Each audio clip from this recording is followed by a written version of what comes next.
कभी आपने सोचा है एक ही राज्य में जन्मे दो भाई जिनमें एक बना यशस्वी सम्राट विक्रमादित्य और दूसरा भोग विलास से वैराग्य तक का सफर तय करने वाला महान योगी राजा भर्तहरि, और इस पूरी कथा की कड़ी बनी रानी पिंगला, एक ऐसी स्त्री जिसकी प्रेम कहानी ने एक सम्राट को सन्यासी बना दिया। आज हम उजागर करेंगे इतिहास की उस सबसे अद्भुत और रहस्यमयी गाथा को जहां प्रेम, धोखा, अमरत्व और आत्मज्ञान सब एक साथ जुड़ते हैं। ये उस समय की बात है जब उज्जैनी नगरी, जो आज उज्जैन के नाम से जानी जाती है, भारत का सांस्कृतिक और ज्योतिषी केंद्र थी। राजा भर्तहरि को उनके पिता ने राज्य सौंपा।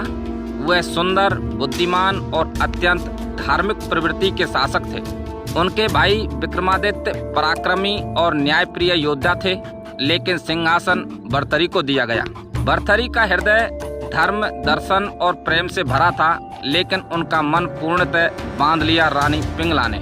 पिंगला अपूर्व सौंदर्य की धनी थी। उसकी चाल में मोह, मुस्कान में छल और आंखों में जादू था। राजा भर्तहरि उस पर इस कदर मोहित थे कि राज्य के कार्य भी रानी के कहने पर ही होते। लेकिन जैसा कि अक्सर होता है, जहां प्रेम अंधा होता है वहां विवेक सो जाता है, और यही हुआ राजा भर्तहरि के साथ। एक दिन एक महान साधु राजमहल पहुंचे। उन्होंने राजा को एक दिव्य फल दिया और कहा, यह अमर फल है, जो इसे खाएगा वह कभी वृद्ध नहीं होगा। राजा ने सोचा, इससे उत्तम कोई और नहीं है कि यह फल मेरी प्रियतम रानी पिंगला को दूं। लेकिन कहानी यहीं से मोड़ लेती है। रानी ने वह फल अपने एक गुप्त प्रेमी घुड़सवार सेनापति को दे दिया। वह सेनापति उस रानी से भी प्रेम नहीं करता था। उसने वह फल एक वेश्या को दे दिया जिसे वह पसंद करता था, और उस वेश्या ने वही अमर फल राजा भर्तहरि को वापस ला दिया, यह कहते हुए कि राजन, आप ही इसके योग्य हैं। अमर फल को देखकर राजा का हृदय टूटा नहीं, वह पूरा जाग गया। उन्हें संसार की असारता का बोध हुआ। जिस स्त्री को उन्होंने आत्मा से प्रेम किया, वही स्त्री छल की मूर्ति निकली। भर्तहरि ने अमरफल वेश्या से लेकर उसी समय सिंहासन त्याग दिया।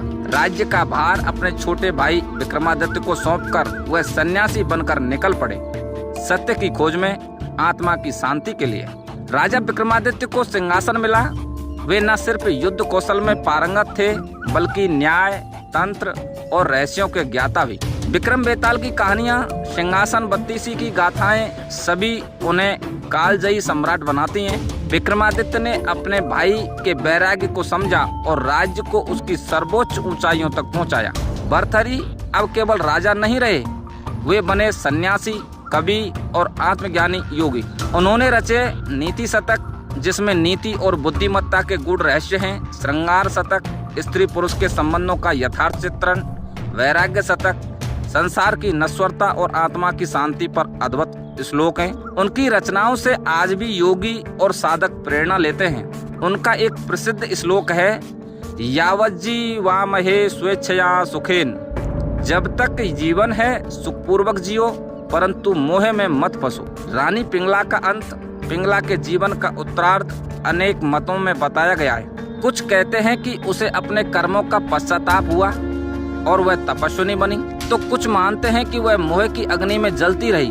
पर यह सत्य है, इतिहास उसे एक चेतावनी की तरह देखता है। रानी पिंगला का नाम इस कथा में केवल सौंदर्य से नहीं, बल्कि एक आत्मा के जागरण के कारण अमर हो गया। राजा भर्तहरि की कथा एक चेतना है।